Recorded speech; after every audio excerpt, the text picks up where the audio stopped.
자, 대단합니다. 오늘 시장의 흐름. 전체적으로 글로벌 증시의 흐름이 다우지수의 사상 최대치 고점 행진, S&P 500 지수 1%만 들어 올리면 돼요. 그리고 필라델피아 반도체 지수의 사상 최대치 고점 행진. 근데 이게 지난해 5월 이후에 유럽 쪽의 프랑스라든가 독일이라든가 영국의 FTS라든가 전부 신고가 랠리를 펼쳤어요. 그러니까 22년도 3월 달에 우크라이나 사태에 대한 확전, 지상전 이런 분위기에서 걱정 없다라는 말씀 분명히 드렸죠. 그리고 나서의 흐름입니다. 그리고 추가적으로 이제 일본 같은 경우가 어마어마합니다. 얘네는 신고가 랠리 수준이 아니라 우리나라 지수로 환산하면 3,700포인트 수준. 국내 증시만 못 갔어요. 국내 증시만 못 갔는데 국내 증시 같은 경우에 이렇게 놓고 보시면은 일단 국내 증시가 못 간 부분에 대해서 그 불편한 부분이 있지만 그것을 너무 확장 해석하실 필요는 없고요. 이때만 좀 기준을 잡아서 보셔도 상관없어요. 그러니까 이 당시 기준에 코로나19 터지고 윤정두가 박수 쳐가면서 이건 엄청난 기회입니다. 사스 때 그다음에 그 이후에 이제 메르스 기준에서도 펀더멘털 외적인 요인에서의 문제는 각국의 중앙은행과 각국의 중앙정부가 부양책을 내놓기 때문에 상상을 초월하는 V자형 폭등이 나옵니다. 이렇게 말씀드렸어요. 근데 많은 사람들이 이 자락에서 천 깨진다고 얘기를 했거든요. 전혀 문제 없다고 그랬죠. 결론적으로 V자형 폭등이 나오고 나서도 이렇게 꼬리 달리고 눌려져 있을 때 이거 아무런 거 아닙니다라고 해서 우리는 이 당시 주력주가 요 기준에 이제 삼성전자, 하이닉스, 네이버, 또 그 이전에 이제 한진칼부터 해서 어마어마한 수익 범위가 여기서 창출이 됐고, 그리고 이제 주력주의 포트폴리오를 여기서 다 바꿨죠. 여기서 다 바꿔서 결론적으로 이제 우리는 IT, 자동차, LG화학 그 종목군들이 70%에서 100%까지 올라온 거예요. 이때 시장 상승률이 44%입니다. 지금의 기준에서 이 흐름이 글로벌 증시가 다 여기를 뚫었단 말이에요. 그럼 이 흐름을 그냥 일반적으로 아무나 잡아서 들어 올린다 그 개념이 아니에요. 삼성전자에 매물벽이 있다 이런 소리는 다 말 같지도 않은 소리라고 그랬잖아요. 셀트리온 제약 오늘 상한가 가고 20%씩 폭등 나올 때 매물벽에 부딪히나요? 대형주는 그런 게 없어요. 대형주는. 결론적으로 이 지수의 견인차 역할은 삼성전자, 하이닉스의 시가총액 비중만 해도 28%가 넘었는데 지금은 이제 여타 종목군들이 순환적으로 올라오다 보니 시가총액 비중이 27% 조금 낮아져 있을 수는 있습니다. 전체 시장의 시가총액이 2천조를 이제 넘기는 상황이고 22.9, 23% 수준 되겠죠? 5%, 28% 되네요. 28.5였거든요. 그러니까 오늘도 얘네들도 약하지 않다 보니까 그리고 이 둘의 28% 비중에 자동차 쪽을 합산하게 되면은 32%예요. 3분의 1입니다. 3분의 1 쪽의 변동 탄력이 나오게 되면 상상을 초월한다 그랬죠. 그런데 삼성전자와 하이닉스 그리고 이제 현대차, 기아에 대해서 많은 분들이 좀 뭐라 그럴까 자신감이 없는 분들이 계시는데 우리는 그렇지 않잖아요. 우린 주력으로서 이 종목군들에 대해서 너무너무 긍정적인 자신감을 잘 가지고 있고 그리고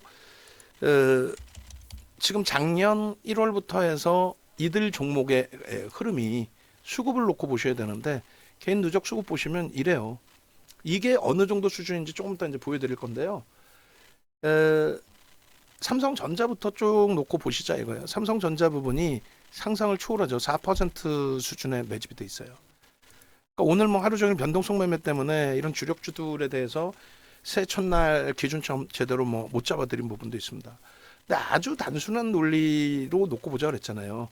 요 수급 여기를 넘기는 요 수급 범위를 넘기는 고점 뚫고 올라갈 때 흐름에서 여기도 마찬가지예요. 요 수급을 넘기는 저 고점 그리고 요 고점 그러니까 이런 부분을 넘기고 신고가 52주 고가를 주다 보니 뚫리자마자 어마어마한 강세 그러니까 73,600원이 이 고점이었잖아요. 52주 고가가.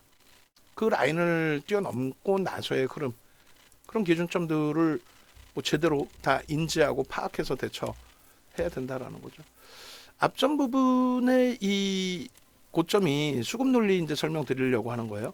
요 고점 논리, 이 고점 부분에 대한 논리를 한번 보시라는 거예요. 지금의 기준하고 아주 뭐 간단합니다. 여기 고점을 찍을 때 이 정도 수급에서 개인 누적 수급. 근데 이 고점을 넘기는 흐름에서 어떻게 됩니까? 수급이 한 단계 더 들어와 있죠. 그리고 이 고점이 형성될 때 수급이 여기였단 말이에요. 이 수급을 지난해 11월입니다. 지난해 11월. 그렇게 되면서 당연한 수순으로 돌파가 될 것이라는 것이 확정되어 있는 상태에서 흘러갔던 거죠. 그러니까 대형주들의 변동성이 제한적이긴 합니다만, 뭐 우리가 시장에서 매번 나오는 얘기가 욕심내지 맙시다잖아요. 그 실질 욕심을 안 내야죠. 수급이 유입되면서의 흐름이기 때문에 삼성전자가 더 끌어올리면서 시장을 견인할 수 있겠느냐라는 기준, 충분히 더 끌어올리면서 삼성전자가 시장을 견인할 수 있다라는 거예요. 삼성전자 22%의 유가증권 시장의 비중을 갖고 있는 삼성전자가, 이건 뭐 8만 원 돌파가 중요한 게 아니라 그 이상의 흐름이 나올 수 있을 만큼의 글로벌 시장의 흐름이 매우 긍정적이다, 이 얘기를 하는 거죠. 그 수급 범위가 저게 작은 수급이 아니에요. 굉장히 강력한 수급입니다. 굉장히 강력한. 이거 방송 원고로 가져갈 거예요. 가져가서 글로벌 증시 비교 차트 보여드리면서 얘도 보여드릴 거예요. 이 흐름이 시장을 당연히 견인할 수 있는 기준이 되는 거고, 우리는 현재 기준에 하이닉스를 갖고 있는데 하이닉스도 신고가 기준이 143,600원. 근데 얘도 지금 수급이 상상을 초월하잖아요. 응? 수급이 상상을 초월합니다 지금. 그러니까 이 수급 범위를 먼저 드리면, 요거 지금 우리 혹시 자르셨나요? 아직 안 잘랐으면 제가 자르고. 23년 1월 2일부터 해서 오늘 기준까지 안 잘랐어요? 그럼 제가 자를게요. 금액 기준으로 해서 순매수 최상위 종목군을 들여다 놓고 보자라는 거예요. 지금 현재 삼성전자가 없잖아요. 걱정하지 마시라는 거예요. 삼성전자의 기준에서 삼성전자가 없는 이유, 삼성전자가 없는 이유는 별게 없어요. 삼성전자가 없는 거는 기관 쪽의 매도가 0.1% 정도인가요? 아주 뭐 아무 의미도 없는 수준. 그러니까 23년 01월 02일부터 24년 01월 02일까지 누적. 요 수급 범위의 1위가 누구예요? 하이닉스로 돼 있잖아요. 몇 퍼센트 기준입니까? 7억 2,800만 주짜리인데 쌍끌이 수급이 얼마, 몇 퍼센트? 쌍끌이 수급 기준에 하이닉스 기준에 3,600만 주니까 대략적으로 5% 가까이죠. 5% 가까이 매집이 되어 있습니다. 이게 예를 들어서 뭐 포스코 DX나 이런 쪽하고 달라요. 무슨 얘기냐면은 얘의 5%라는 거는 유통 물량이 없잖아요. 외국인이 53.17%의 대주주가 33.93이에요. 그러니까 대략적으로 87%가 대주주와 외국인이란 말이에요. 87%가. 근데 87%가 외국인과 기관인데, 대주주와 외국인인데, 거기에 기관들까지 하면은 유통 물량이 없는 상태에서 5%를 매집했다, 그 얘기를 하는 거예요.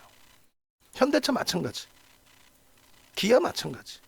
삼성전자 우선주 나와 있는데 삼성전자가 그런 기준이라는 거예요. 삼성전자 쪽 보시면, 그러니까 포트폴리오에 대한 부분을 완벽하게 여러분들이 인식을 잡아서 가실 수 있어야 돼요. 이렇게 보시면 외국인들 기준에 2억 4,900만 주, 대략적으로 60억 주니까 59억 주짜리잖아요. 59억 7천만 주니까 60억 주라고 기준 잡았을 때 4%의 매집입니다. 하이닉스는 5% 정도 되죠. 0.1%도 안 돼요. 기관이 매도한 게. 이제 쌍끌이 순매수 1위로 올라올 날이 이제 바로예요. 기관들 보면은 뭐 280만 주, 하루에 500만 주도 사잖아. 그럼 바로 쌍끌이 순매수로 인식이 잡힌단 말이에요. 그러면 삼성전자, 하이닉스, 현대차, 기아인데 요 기준의 종목군들의 흐름이 주봉으로 이제 쭉 보여드립니다만, 삼성전자, 하이닉스, 그리고 현대차, 기아, 이 부분에 우리는 이제 하이닉스를 주력으로 갖고 있고, 지난해 저점 대비해서 94% 올라와 있어요. 더블 수익 라인 거예요. 삼성전자는 지난해 저점 대비 46% 상승입니다. 기아가 지금 현재 62% 상승, 현대차가 30% 상승이에요. 근데 지금 수급 범위는 아까 이제 삼성전자에서 말씀드린 것처럼 수급 논리에 의해서 움직임이 나올 수 있다, 나올 것이다, 뭐 이런 기준인데, 뭐 지금 수급 보면은 현대차 대단하죠. 근데 기아는 수급이 조금 더 들어오고 고점을 넘겼는데 현대차는 그렇지 못했단 말이에요. 어떻게 될까요? 21만 1,500원 넘기죠. 오늘 우리가 문자가 셀트리온 제약에 집중해서 나갔지만 그들 종목에 대해서 사실상 쉽게 그렇게 대처가 되시나요? 안 되죠.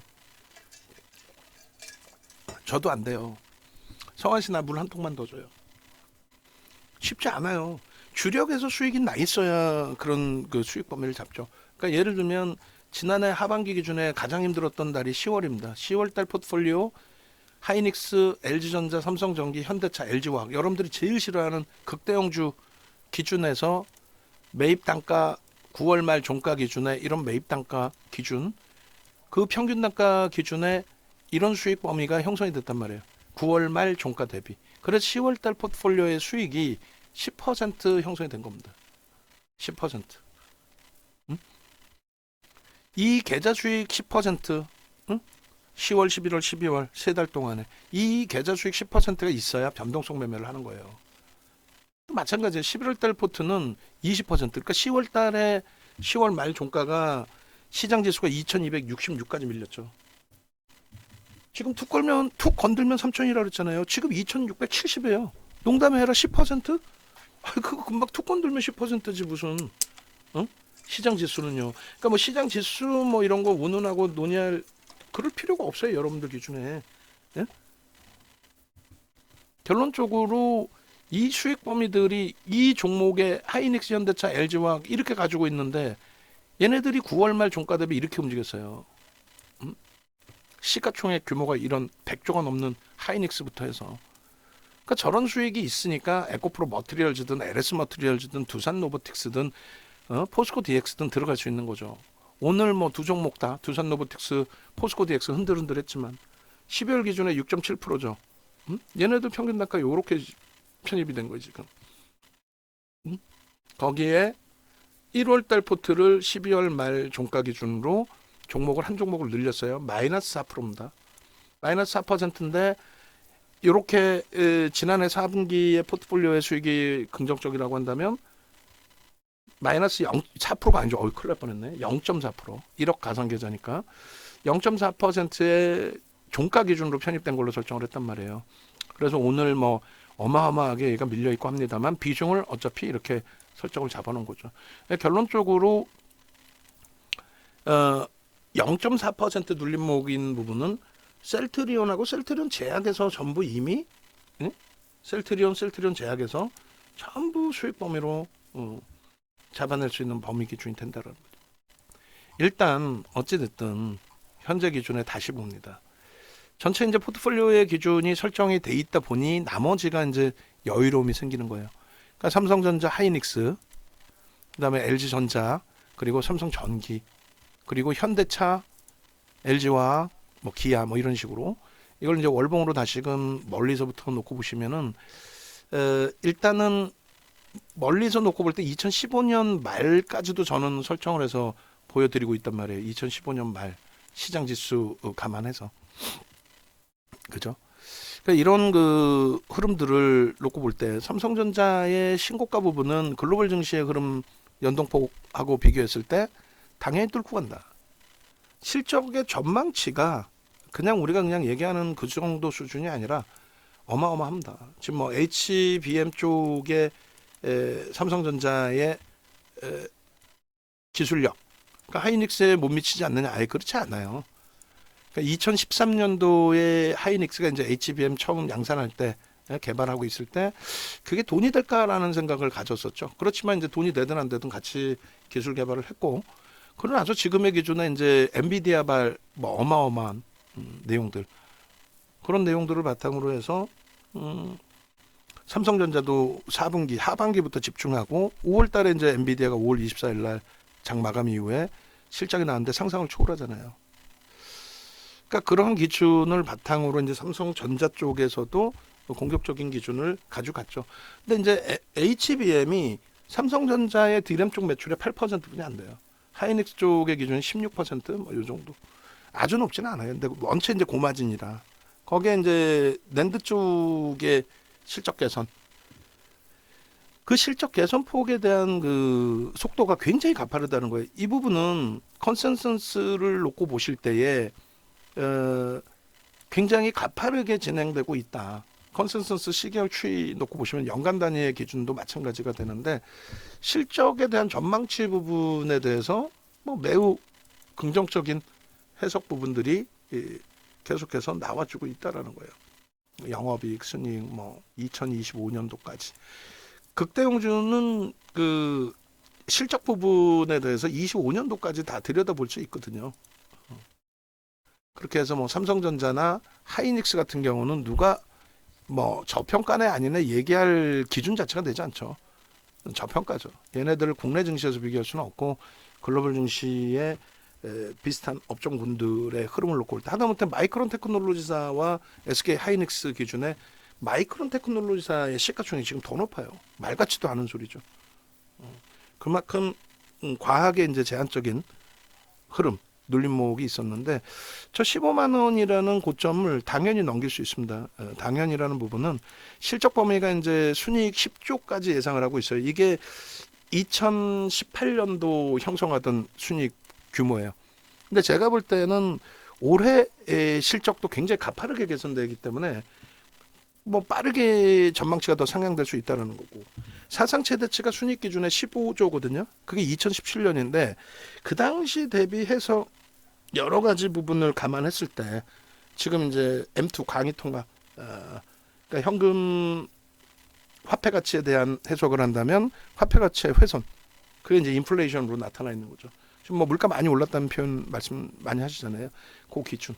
그렇게 해서 삼성전자나 하이닉스의 경우도 그 인플레이션 효과 부분을 보는 거예요. 그러니까 지수는 글로벌 시장의 지수는 뭐 특이한 케이스 빼고는 전부 아주 오래전부터 해서 인플레이션 효과, 화폐 가치 훼손 이런 부분 때문에 계속 지수는 올라가요. 그게 정답입니다. 조정이 깊어질 때도 있지만 항상 고점은 넘기는.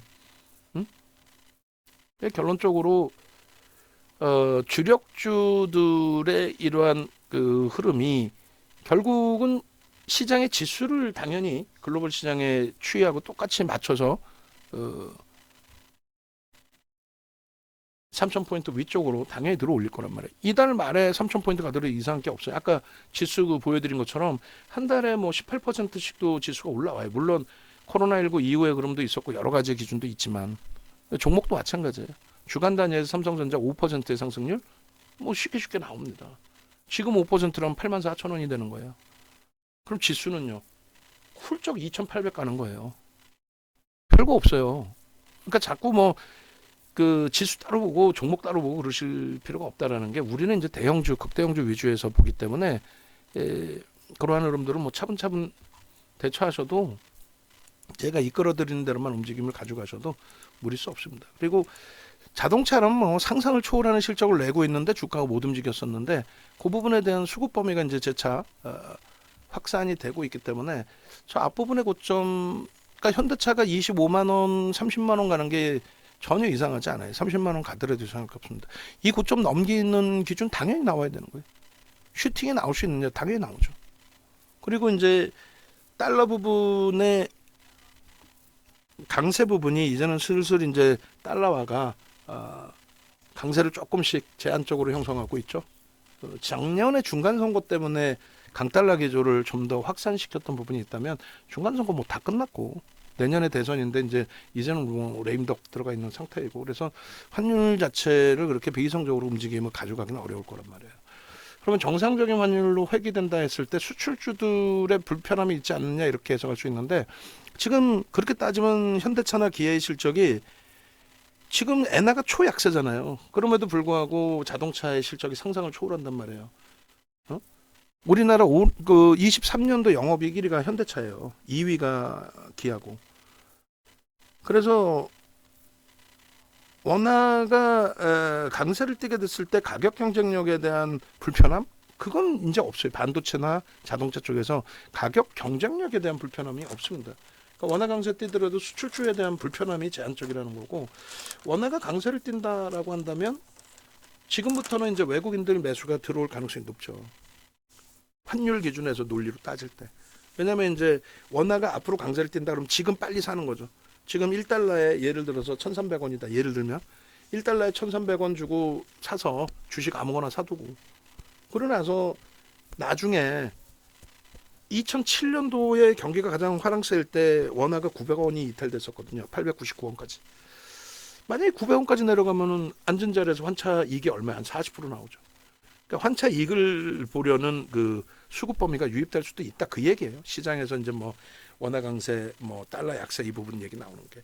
그러니까 그거 한 가지만 보는 게 아니라 복합적으로 보셔야 되는데, 그거는 그 공지사항에 들어가 있어요. 그 유료방 말고 무료방에 보시면 무료방 공지사항에 환율, 유가 이런 부분에, 그러니까 뭐 유튜브 찾아오시면 되죠. 뭐 공지사항도 그렇고 유튜브 찾아오시면 다 들어가 있습니다. 예. 그래서 그거 확인하시고, 그 다음에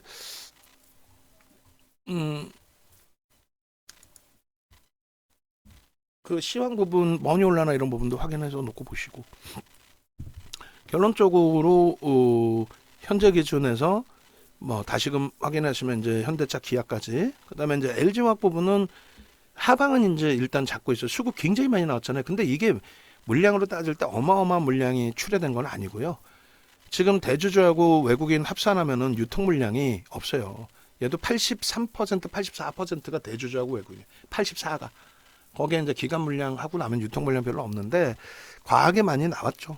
나왔는데 이제 지수가 대략 2,800 수준, 2,000 지금 뭐 2,700만 넘어도 LG 엔솔에 대한 블록딜 얘기가 나올 거예요, 분명히. 예. 제가 판단할 땐 그렇습니다. 블록딜 얘기가 분명히 나옵니다. 그러니까 블록딜 얘기가 나오게 된다면 매우 긍정적인 추이 추세 흐름을 가져갈 수 있어요. 이제 바닥은 좀 잡은 거고, 실적이 많은 분들이 그 실적 부분에 대해서 약간 2차 전지로만 설정을 잡고 성장성으로만 보시는데, 아니 절대 그렇지 않습니다. 지금 LG화학의 실적이 우리 그리고 이제 그 연단위, 연단위가 아니라 시가총액 상위 종목 실적 있잖아요. 그것도 그 누적 수급 그 위쪽에다가 넣어 주셔도 돼요. 오늘 그런데 셀트리온이 시가총액 11호 아마 치고 올라와서 종목이 하나 바뀌는 부분, 그것도 확인을 하셔야 돼요. 그러니까 LG화학 실적도 영업이익 기준에 있잖아요. 이게 영업이익 기준 우리나라 5위를 왔다 갔다 해요. 5위 전후에서 움직여요. 무슨 말이냐면은 LG엔솔이 92년부터 이제 배터리 사업을 진행을 했는데, LG화학이 배터리 개발을 했죠. 92년부터 연 단위로 순이익이 흑자 전환이 배터리 사업 부분에서 나온 거는 2020년도 딱 한 번이에요. 물론 이제 그 이후에 이제 실적이 계속 나오고는 있지만, LG엔솔이 무슨 말이냐면 바이든 대통령의 2020년도 7월 달에 전기차에 대한 정책, 이게 없었다면은 지금도 물적 분할을 못 하고 있을 거예요. LG엔솔이 연단위 실적이 흑자 전환이 단 한 번도 없었는데 IPO를 어떻게 합니까? 못 합니다. 물적 분할 못 해요. 그러니까 지금도 2차 전지 관련해서 뭐 무슨 압수수색 받은 배터리 아저씨나 선대인 같은 경우에 정신 못 차리고 있죠, 지금도. 배터리는 뭐 OBS에 지금 나오는 것 같은데 2대1는 순조를 했고, 2대1 강연회 한다고 그랬는데 아마 인원도 안 찬 데다가 압수수색 당하니까 날려버린 것 같아요. 근데 이제 OBS는 지금 굉장히 힘든 상황이죠. OBS가 지상파 그쪽에서 불러다 놓고 이제 또 뭐 인터뷰하고 있는데, 어쨌든 그 2차 전지 기준은 누가 뭐라 해도 미국의 정책에 의한 부분이 굉장히 커요. 그 LG엔솔이 그러면 19년도까지는 적자였다는 거잖아요. 그 19년도까지는 LG엔솔, 그러니까 LG화학의 화학 분야에 대한 실적 범위가 LG엔솔에서 다 까져버린 거야. 싹 다 까여버린 겁니다. 참 어처구니 없는 기준이 되는 거죠. 그죠? 결론적으로 그 손실폭을 빼고 나니까 LG화학의 실적은 굉장히 급격하게 개선이 되는 거죠. 급격하게. 화학 분야에 대해서만도. 근데 2007년도가 아니라 이제 올해죠, 올해. 올해 기준에 이제 미국의 대선이 있는데, 만약에 이제 공화당 쪽에 지금 승기가 조금씩 잡혀 있단 말이에요. 잡혀 있는데, 뭐 그건 뭐 좀 시간이 지날 때마다 달라질 수는 있겠습니다만, 만약에라도 공화당 쪽에 승기가 잡히면 석유화학 쪽에, 만약에 민주당 쪽에 승기가 잡히면 여전히 이제 친환경 쪽에 뭐 전기차, 2차 전지 이런 부분도 이제 또 놓고 볼 수 있겠죠. 어느 쪽으로든 다 볼 수 있어요. 그래서 LG화학 부분에 우리가 포트폴리오 비중은 10%로 줄였지만 그것 때문에 올해 함께 하셨던 분들이 조금 힘겨워하신 부분도 있어요. 왜 1월달 포트에 또 줄이냐. 나 비중이 30%인데 굉장히 또 고점에 잡았는데 뭐 이렇게 되셨단 말이에요. 근데 이제 그분들이 계속 같이 가신 이유는 뭘까요? 그러니까 이쪽에서 LG화학에서 예를 들어서 지난해 연말 22년 말의 종가가 60만 원이에요. 60만 원 대비 20% 빠져 있어요. 그런데 하이닉스 기준의 비중을 더 늘려드렸잖아요. 하이닉스가 94% 올랐어요. 그러니까 결국은 계좌가 플러스야. 그러니까 오래되신 분이 같이 가시는 거죠. 그러지 않겠어요? 그러면 몇십만 명 있어야 되는 거 아니냐? 그렇죠. 근데 이제 뭐 시장의 영향이든 또 옆에 눈 돌렸더니 쟤는 더 많이 가는데 왜 내 건 못 가냐는 등 또 우리도 2차 전지가 이제 점점 밑으로 막 내려가고 있잖아요. 그 2차 전지 쪽을 우리는 안 산단 말이에요. 포스코 DX나 뭐 에코프로 머티리얼즈의 개별 기준에서 이제 종목 설정 범위를 잡더라도. 근데 예를 들면 이제 2차 전지를 우리가 7월 말에 다 정리했을 때 정리 못 하신 분들이 이제 1% 정도 되셨어요. 두세 분 정도. 결국은 이제 거기서 못 견디셔서 이탈하신 분도 계시고. 그러니까 8억 계좌가 20억 됐다가 신용까지 써서 20억이 되셨단 말이에요. 그랬다가 다시 7억 이렇게 내려왔는데 그럼 마인드 컨트롤 조금만 해서 같이 움직여서 또 들여다보고 이런 좋은 장에 이 엄청난 수익을 잡아가시면 되는데 뭐 셀트리온도 있었고 오늘 같은 경우에 셀트리온 제약의 상한가도 있고 근데 그거를 못 견디시는 경우 또 시장이 좀 10월 달처럼 휘청거릴 때 못 견디시는 경우 또 비중 조절 못 하시는 경우 그리고 나 혼자 해도 뭐 충분하겠다라는 생각 왜냐면 그 고점 찍고 밀려 내려올 때도 있잖아요 종목군들이 뭐 에코프로 같은 경우에도 3월 23일 날 50만 원 찍고 40만 원까지 내려와 버려요. 13조짜리가 50만 원 찍고 40만 원. 근데 그날부터 해서 저점 대비 또 11거래일, 13거래일 만에 더블이 납니다. 에코프로가 27조까지 가요. 그러니까 그런 변동성이 확장될 수밖에 없잖아요. 그러니까 두산 로보틱스든 뭐 포스코 DX든.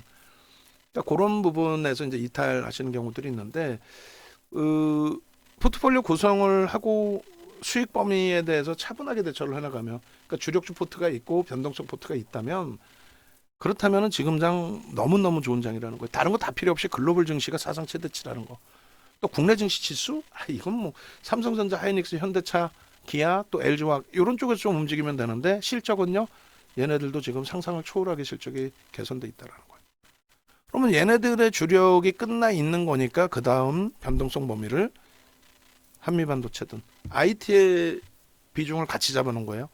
음봉으로 떨어져서 깜짝 놀랐고 주력주 기준에 그러니까 포트폴리오에 편입하는 종목 기준에 소부장 쪽을 바꿀까라는 고민도 했어요. 근데 한미반도체도 연간 단위 지금 보시면 10% 달하는 매집이 돼 있어요. 물론 매집 규모만큼 주가는 올라와 있죠. 그러니까 2차 전지의 그들의 흐름하고는 사뭇 달라요. 2차 전지는 전부 보시면 수급이 다 꼬여 있어요. 일부 들어오는 거는 공매대차 상환 범위의 기준인 거지 2차 전지는 안 된단 말이에요. 그 중에 이제 유일하게 포스코 DX만 6%의 매수가 들어와 있기 때문에 얘만 우리가 공략을 잡은 거고. 그죠? 근데 소부장 쪽은 엄청납니다. 지금 수급 범위가 이제 한미반도체뿐만 아니라 뭐 예를 들어서 지금 오버행 이슈 터지고 주가 고점 대비해서 또 16%까지 밀려 있는. 근데 사상 최대치 고점 찍고 밀려 있는 거잖아요. 근데 이쪽의 수급 범위도 오늘은 매우 꼬여져 있습니다만 이게 이제 오버행 이슈 그러니까 전환 물량 행사되고 나온 물량이에요. 그럼 미리 좀 빼고 나왔으면 좋지 않느냐. 그 부분도 계산을 했는데 오버행 이슈 그러니까 전환 물량이 들어왔다고 해서 무조건 다 때리고 나가지는 않거든요. 이번에 이제 지금 많이 때린 상황이 되는데 때렸다고 해서 그걸로 끝나느냐. 아니요. 재편입도 들어와요. 그래서 일단은 누적적인 수급 범위가 뭐 상당하다 지금. 음? HPSP, 주성엔지니어링, 현대 한미반도체. 그에 반해서 하나마이크론이 조금 매도가 있었는데 오늘 일부 매수가 들어오고 신고가 대비해서는 오늘 이제 3만 원 공방까지 있었죠. 3만 원대 공방까지. 그 신고가 대비해서 그렇게 멀지가 않아요. 그러니까 IT 전체가 지금 삼성전자, 하이닉스 이외에 이제 우리가 보고 있는 이런 종목군들 거기에 이제 확장을 했죠. 삼성전자의 신고가 랠리까지 확인을 한 다음에 리노공업 얘도 얼마나 고생하셨어요. 22만 4,500원 찍고 미끄러져서. 근데 거래 대금이 좀 제한적인 종목인데 수급 뭐 그렇게 나쁘지 않고 긍정적으로 해석하겠습니다. 오늘 다시 신고가를 내준 거예요. 근데 상황에 따라서는 하나 마이크론, 리노공업, 그다음에 SFA 반도체 그리고 고용의 기준은 좀 압축을 할 겁니다. 한미반도체, HPSP, 주성 뭐 이런 쪽으로 가급적이면 좀 압축을 할 거고 그다음에 이제 우리 종목 기준에 이제 위메이드 얘도 만만치 않죠. 9월 22일 이후에 뭐 누적 수급이 상상을 초월합니다. 그런데 고점 대비 좀 많이 미끄러졌어요. 그러니까 얘도 신고가를 52주 신고가를 내주고 밀렸다가 이때 62,000원대 그다음 77,800원 찍고 또 밀렸는데 수급이 그렇게 꼬여 있진 않은데 거래가 급격히 둔화됐죠. 근데 무조건 가져갈 수는 없으니 상황에 따라서는 뭐 정리 기준도 설정을 할 거예요. 그런데 어떤 신호가 있어야죠. 변동성이 이제 좀 확장돼 있는 종목인데 그 신호라는 거는 뭐냐면 예를 들어서 수급 범위가 급격히 좀 꼬인다든가 거래가 이제 뭐 많이 감소하긴 했지만은 뭐 감내하기 힘든 정도 수준이 된다든가 뭐 이렇게 돼야 되는데 그렇지 않다라는 거예요. 누적 수급은 지금 거의 뭐 10% 300만 주대 초반 매집이 돼 있어요. 매집 평균 단가 대비 프리미엄은 그리 높지가 않습니다.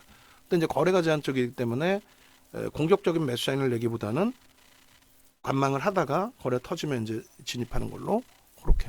그리고 이제 HMM도 지금 누적적인 수급은 있는데 이게 뭐 엄청나질 않아요. 누적 수급이 어마어마하지 않습니다. 그리고 기타 법인에서 좀 들어왔던 부분이 있단 말이에요. 그래서 이제 그것이 굉장히 많은 매집이 돼 있는 것처럼 보여지는데 실질적으로는 수급 들어왔는데 왜 주가 빠졌지의 기준에 기타 법인 쪽에서 그게 반도 쪽인가요? 하여간 어느 쪽에서 좀 들어왔었는데 어찌됐든 지금은 거래가 터지고 흐름이에요. 그러니까 지금 기준에 만약에라도 거래도 제한적이고 수급도 제한적으로 바뀐다면은 이게 16,000원부터 검색해 떴던 거죠. 그러고 나서 이제 뭐 공략하고 차익 실현하고 재편입한 물량이 조금 벅찬 부분이 있었는데 바닥에서 잘 오늘 돌려놨어요. 그나마도 내일 수급 범위 또 거래 기준 보면서 대처하면 될 것 같아요. 나머지가 이제 제약바이오인데 바이오 쪽에 우리가 HLB부터 먼저 좀 받고 검색해도 떴고요. 그리고 알테오 좀 봤는데 얘는 진짜 이날도 마찬가지인데 이시돌덤 선생님께서 이 75,000원에 갖고 계세요. 그 75,000원에 갖고 계셔서 이제 이때 기준에 되돌리고 있는데 어떻게 대처할까요? 질문 주셨을 때 거래가 터졌고 수급이 좀 들어오는 상황이니까 조금 더 보셔도 될 것 같습니다라고 했는데 꺾였어요. 그리고 이런 흐름이 나왔단 말이에요. 결론적으로 이제 손을 떼고 있다가 요 자락에서부터 이제 다시 검색해 뜨고 나서 들여다봤는데 오늘 좀 과도하게 미끄러졌어요. 수급이나 이런 부분 감안했을 때 좀 많이 좀 과하다 싶습니다. 그래서 오늘의 저점이 재차 이탈되면은 뭐 비중 정리하시는 걸로 기준 잡으시고 그렇지 않고 요 상태로 진행이 된다라고 한다면 조금 더 들여다보고 대처를 할 건데 셀트리온 때문에 그렇습니다. 그래서 HLB나 알테오젠 이 바이오 쪽은 펀더멘털이 뒷받침되지 않아요. 그래서 항상 우리는 펀더멘털이 뒷받침되지 않을 경우에는 조심스럽게 지금 비중은 5%로 드렸지만은 최대한 줄이세요. 최대한 줄여놓으시고 주가가 눌려 있거나 그래서의 기준이 아니에요. 앞으로 신규적인 매수의 기준이 잡힐 때에도 그나마도 이제 셀트리온이 시가총액 10위 안에 들어와 있는 종목이기 때문에 그 정도 기준에 조금 그리고 이제 이쪽도 10일 날 아무래도 이제 그 셀트리온 헬스케어에 대한 합병 거기 이제 시가총액이 더 커지겠죠. 더 커질 때 기준에서의 시가총액 순위 그리고 이제 그 순위에 맞는 또 인덱스 쪽에서의 뭐 편입 이런 부분이 있어서인지 지금 뭐 기관 쪽에서 계속 매수가 들어와 있었고 저점 대비 뭐 지금 70% 76%나 오늘 뭐 원체 급등이 나오다 보니까 근데 그 앞전에는 사실 검색해 떴어도 그닥 얘가 변동률이 나오면 얼마나 나올까 이렇게 해서 제한적으로 설정을 했는데 28일부터에서는 좀 의미를 부여했단 말이에요. 이날도 좀 사실은 그렇고. 결론적으로 그러니까 주봉 기준이고요. 일본 기준에서도 보시면 28일 때 거래가 수반되면서의 흐름. 그 누적적인 수급이 있고 그래서 이제 28일 날 좀 미리 교육을 좀 했었고 오늘 갭상승 이후의 흐름에서 거래가 이렇게 된다면 500만 주 터질 수 있습니다. 분명히 말씀드렸어요. 500만 주 터질 수 있다. 누구도 예측 범위가 아니잖아요. 이거는 500만 주가 터진다는 걸. 근데 우리는 교육을 진행을 해드릴 때 항상 기준 거래량 설정 범위를 이런 식으로 잡아드리죠. 그러니까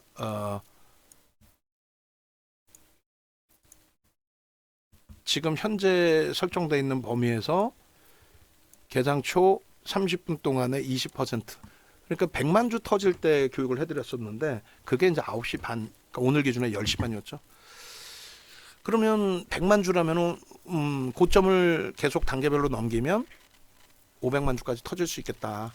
그리고 나서 조금 있다가 셀트리온 제약까지 나온 거예요.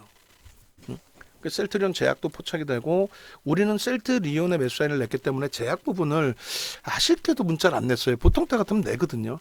근데 우리 변동성 종목이 좀 많이 미끄러져서인지 얘는 그 매수 사인은 안 냈는데 결과적으로 종목 검색기에 쭉 떠서 가지고 가실 수 있는 기준으로 설정이 됐었기 때문에 셀트리온 제약 같은 경우에 진입 신호 나오고 이게 이제 HTS 버전인데 HTS 버전은 우리가 그 막 유료 회원님들도 그냥 드리지 않아요. 강연회가 있으면 VVIP 회원님들 위주에서의 강연회가 있을 때만 우리가 이제 이 부분을 설정해서 나눠드립니다. 그것도 조건이 있죠. 어쨌든 HTS 버전하고 MTS 버전인데 HTS 버전은 이렇게 복귀할 수가 있어요. 들여다보면서 98,000원에 매수 신호 나오고 25% 정도. 그러니까 이걸 이제 장중에도 올려드리긴 해요. 오늘 전체 이제 포트폴리오 보시면은 개장 초에 당연히 우리는 이제 하이닉스부터 집중합니다. 그래서 14만 500원에 편입 설정, 또 HMM 2만 500원. 그러고 나서 이제 검색기 기준에서 딱 뜬 게 셀트리온부터 빵 뜹니다. 셀트리온이 뜨는데 보통 때 이제 거래가 제한적인 상태에서 뜰 때는 의미 부여를 안 해요. 근데 오늘 거래가 터지면서 떴거든요.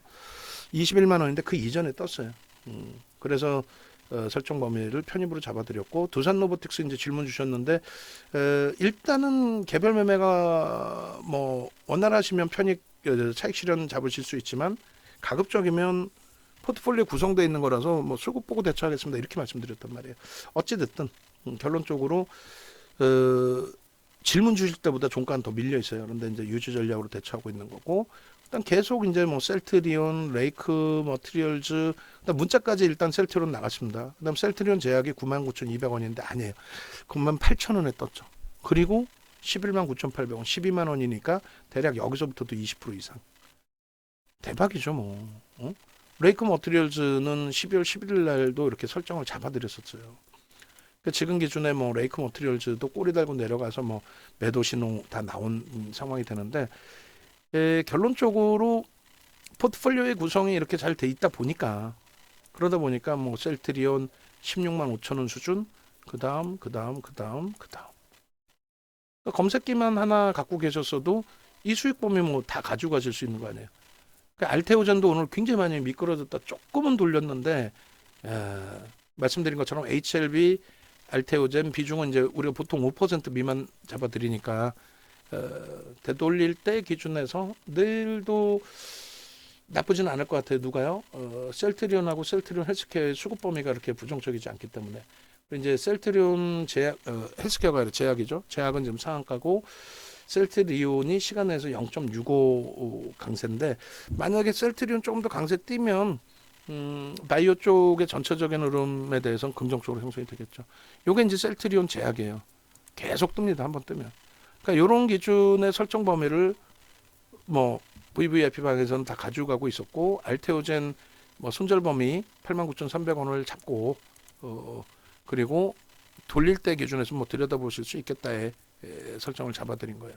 그 셀트리온은 계속해서 이제 매수 사인이 23만 3,500원까지 나갔고 일단 고점에서 이제 미끄러졌을 때 뭐 이렇게 계속 매수세인 나간 거죠 지금. 그렇게 하고 미끄러져 내려왔을 때의 차익 실현 범위를 좀 잡아드렸어요. 두산 로보틱스도 반등 나올 때 좀 대처를 했는데 거기에 이제 오늘 케빈 선생님께서 스타벅스 상품권 주신 걸로 맛있게 커피 또 이런 교육도 다 해드렸죠. 거래대금 사상 최대치 거래대금이 11월 25일 20년도에 터졌을 때 들여다 받고 이때 25%씩 올라갔다. 얘도 뭐 그 변동성 확장 부분이 확대될 수도 있다. 뭐 하루 종일이죠. 이제 셀트리온 뭐 차트 전부 올려드리면서 목표 주가 설정 다 잡아드리고 뭐 검색해서 이제 포착되고 나서의 수익 범위 상한가까지 그렇게 해서 셀트리온 제약은 상한가에서 절반 차익 실현 이탈돼서 2% 밀림 전량 매도가 된 거고 셀트리온도 차익 실현 범위를 문자를 이제 발송을 해드렸어요. 얘는 문자 나가내기 때문에 그렇게 해서 이렇게 29만 3천 원일 때 23만 7,400원, 23만 4천 원. 그리고 이제 이게 끝이 아니라 요거 이제 오늘 방송에 갖고 나갈 거고 그리고 나서 재편입의 기준 설정한 거를 22만 9천 원. 여기서 프로그램 13만 주 때 매도해서 좀 돌려놨기 때문에 여기서 이제 재편입을 했어요. 위로도 이제 한 템포 또 따라 붙었고. 결론은 이런 수익 범위들을 함께 가지고 가실 수 있다라는 거죠. 충분히. 그러니까 이런 그 셀트리온 제약이나 셀트리온에서의 수익 범위들이 형성이 되니까 나머지 에코프로 머티리얼즈 이런 쪽을 볼 수 있는 거예요. 그 셀트리온 같은 경우에 두 번째 차트까지 다 잘라드렸죠. 그럼 셀트리온 제약은 일주 월봉으로 그냥 간단하게 볼까요? 우리가 셀트리온 제약 부분을 주봉상에서 어디서부터 잘라드렸는지 제가 정확히 모르겠어요. 근데 월봉 그 다음에 일봉 기준에서 뭐 일주 월봉 잠시만요. 제가 잘라놓은 거를 채팅방에 이제 다 올려드렸고 그리고 제가 별도로 띄워놓고 그때 기준하고 다시 또 비교를 한번 해보시죠. 뭐 오늘 기준에 월봉 올려드렸을 때가 요자락이었어요. 11만 4,400원. 여기서부터도 5%가 또 올라온 거예요. 결론은 이제 이 월봉 기준이 11만 4,400원이었고 그 다음에 주봉 일봉 기준에서는 날짜를 이렇게 잡아드렸어요. 12월 7일 12월 7일 이후에 11만 4,700원이었어요. 12월 7일이면 아마 요 정도인가요? 이렇게 해서 더 커졌어요. 장악형 이후에 월등히 더 커졌고 그 다음 주봉 기준에서도 이렇게 결론적으로 주봉에 이게 일봉이네요. 일봉 주봉 주봉 기준에서 이렇게 그러니까 주봉은 이제 7월 기준에서부터 하반기 이후에 흐름으로 잡아드렸는데 이렇게 돼 있습니다. 이게 이제 전부 보여드린 그 일주 월봉 차트 대비해서 상한가까지 진입이 되면서 월등하게. 근데 요 범위가 더 크게 상향될 수도 있다라는 기준을 잡아드린 거고요. 그다음 셀트리온 설정 잡아드린 거고. 그래서 일단은 그 내일 기준에서도 좀 차분하게 보면서 대처한다면은 거래대금만 우리가 원하는 기준에 설정이 된다면 충분하게 뭐 긍정적으로 해석하면서 볼 수 있을 것 같아요. 그리고 오늘 검색기에 뜬 종목을 올려드렸는데 리노공업 같은 경우에도 오늘 이제 검색기에 떴단 말이죠. 그리고 이제 리노공업 기존의 리노공업도 같이 포함해서 넣으셔도 될 것 같긴 해요. 신고가니까. 그렇게 하고 이제 뭐 셀트리온 그 다음에 에코프로 머티리얼즈는 이제 오늘 떴다라는 것에 의미를 부여한 거고 28일날 교육 이제 방송 가지고 나갔던 거. 그다음에 결론적으로 리노공업 뭐 셀트리온 제약 뭐 어마어마하죠. 카카오도 오늘 뭐 뜨고 나서 3%고 그 셀트리온도 꼬리가 이렇게 있지만은 부담스럽지 않아요. 뭐 1조 월봉 전부 다 해서. 응? 이런 게 있으니까 에코프로 머티리얼즈 같은 경우에도 지난 그 28일 날 이 종목에 대해서 이제 설정을 오픈을 해드렸는데 지금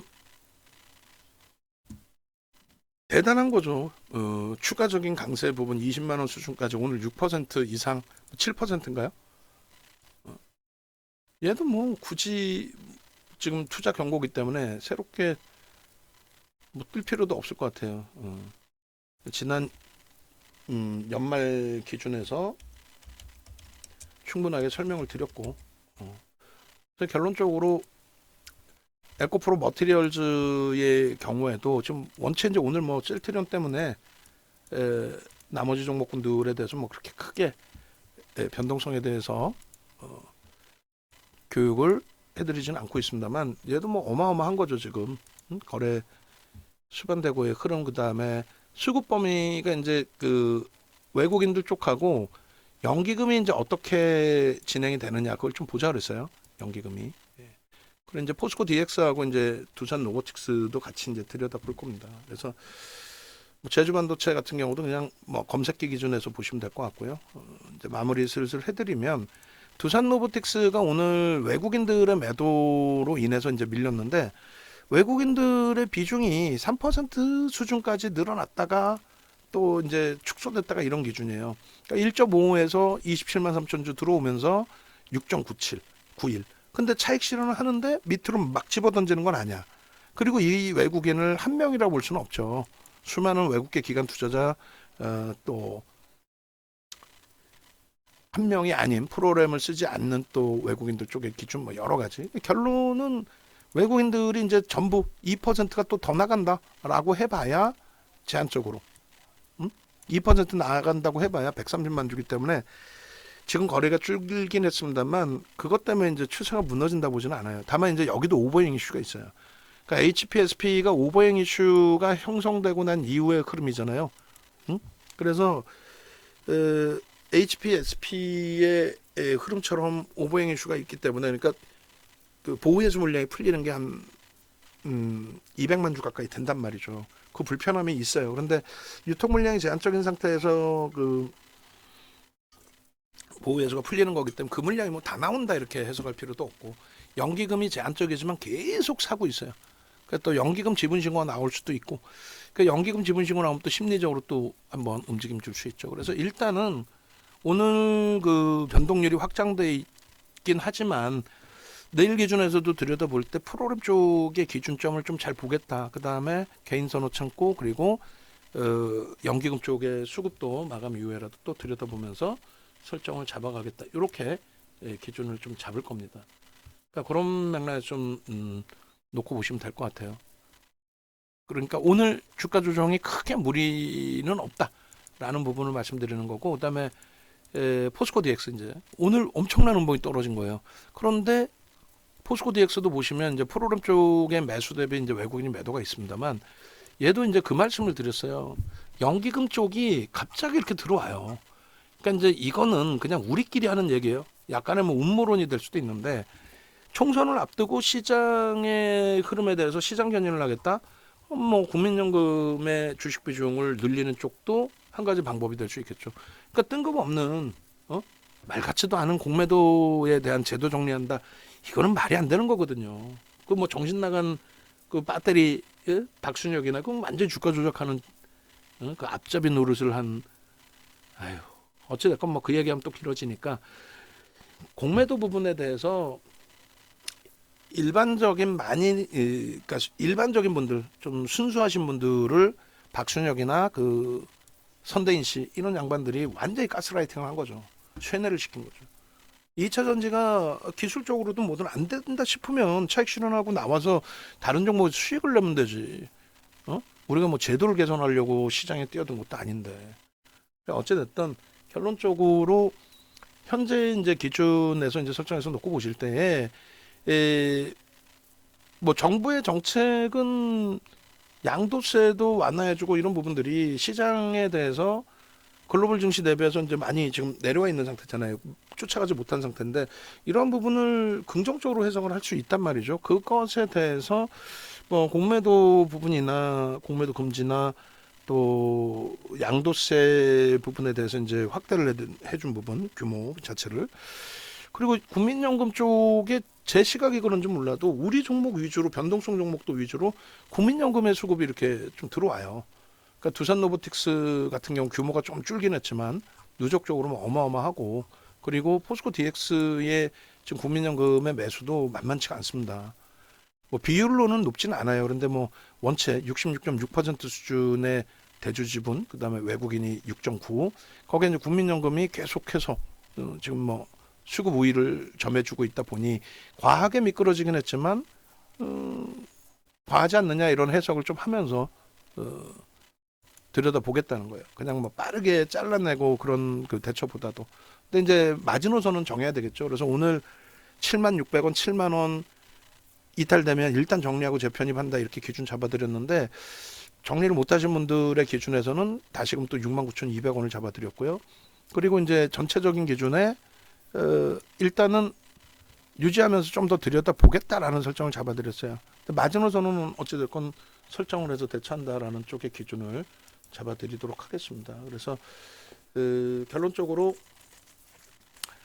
전체 포트폴리오의 기준의 흐름이 글로벌 시장까지 다 포함을 해서 이제 시장이 나쁘지 않고 국내 증시 나쁘지 않고 주력주의 흐름 나쁘지 않고, 그러니까 변동성 종목에 자꾸 이제 제가 더 가는데 뭐 동진 세미캠도 가는데 뭐 얘도 가는데 뭐 남의 떡이 더 커 보이면 안 돼요. 그리고 나는 지금 종목에 너무 많이 집중돼 있어서 힘들어요. 그러신 경우에는 문의를 해주세요. 내가 갖고 있는 종목 비중이 이런데 이거 어떻게 하면 좋겠느냐, 뭐 여러 가지. 그렇게 해서 가져가서 수익으로 빠져나올 수 있는 종목이 될지, 아니면 2차 전지는 뭐 과감하게 정리를 하고 안 쳐다보잖아요. 그죠? 기술적으로도 좀 매수 신호 나오면 접근했다가도 바로 손절. 레인보우 로보틱스도 마찬가지. 그런 기준처럼 가져가야 될지 좀 정리했다 나중에 봐야 될지 그 기준은 명확히 설정을 해야 될 겁니다. 그래서 전략 꾸리시기 어려우신 분들은 비중에 대해서 또 질문을 주십시오. 그렇게 하시고, 글쎄 오늘 야간에 23시 이후에, 그러니까 팍스행지 TV 방송이 22시부터 20, 50분까지라서 이동 시간까지 감안했을 때 야간 모반한다 그러면은 시간이 더 뒷시간이 될 거예요. 근데 지금 녹화하는 부분으로 이제 대처를 할 수도 있을 텐데, 그리고 이제 볼 거예요. 나중에는 이제 마감 이후에 정규 방송 끝내놓고 공개 방송을 전체적으로 좀 진행하는 쪽으로 그렇게 할 건데, 하여간에 결론은 야간 시간에도 시간이 된다면 야간 방송도 한번 진행해 드릴 건데, 거의 뭐 지금 내용이고 그 다음에 아무래도 이제 마케팅 내용이 더 확장이 되겠죠 여기서는. 자, 그렇게 해서 일단 네이버에서 이 정도 검색하셔서 유튜브 이제 클릭하시면은 이렇게 돼 있어요. 메인 화면에 셀트리온 쪽이 나와 있고요. 셀트리온 마지막에 그 3분짜리인가요? 차익 실현 재편입이었나? 그 부분도 스팟 요건가? 요 스팟 부분 넣어줄 수 있으면 넣어주시고, 그리고 여러분들도 이제 이 부분 참 확인하셔서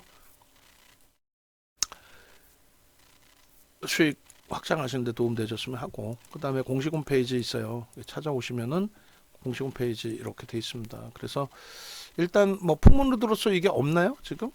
응? 여기도 뭐 1월 방송 예정인데 뭐 얘도 그냥 스페셜이야. 그러니까 이게 오늘 지금 방송이 나가는 이 시점까지도 안 될 거라고 생각을 했다면 작년에 시간이 일정 범위 있을 때 그때 미리 준비를 해놨다면 가장 좋은 기준이 되겠죠. 자, 어찌됐든 오늘 그 야간부터 해서 16시 방송에 풍문루드로스가 지금 방송이 되고 있고, 이전 대표 이영철 전문가 방송을 하고 있고, 그다음 주식 1번지 이것도 주식 1번지 이것도 내려주시고 여기 이영철 대표 올라가면 되겠죠. 그죠? 박영훈 대표 1월부터 뭐 다시 이제 워밍업 하겠다는데 그건 뭐 봐야 될 거고. 그다음에 오늘 22시에는 주식 투시경 시즌 7이 2020 방송부터 진행이 됩니다. 그렇게 해서 전화번호 이렇게 있으니까 참조하시고, 요거는 아마 이번 주까지 하고 마무리를 할 거예요. 그러니까 항상 연말 연초에 문자반 잠깐 오픈해드리고, 그 문자반은 연중 오픈 안 합니다. 그거 참조하시고, 그 VIP, VVIP 함께 하셔가지고 수익 함께 가져가십시오. 그렇게 해서 일단 그 수익 범위 부분들을 창출하기 위해서는 도움 받으셔야 될 부분들은 도움 받으시고요. 새해 첫날 포트폴리오하고 뭐 변동성 종목하고 엇박자가 있었지만 나쁘진 않다, 무난하다. 시장도 뭐 긍정적이고, 그리고 우리는 절대 놓치지 않죠. 뭐 셀트리온이든 셀트리온 제약이든 상한가까지 이런 종목을 검색기에서 다 잡아내고 있으니까 검색기 하나만 제대로 활용하셔도.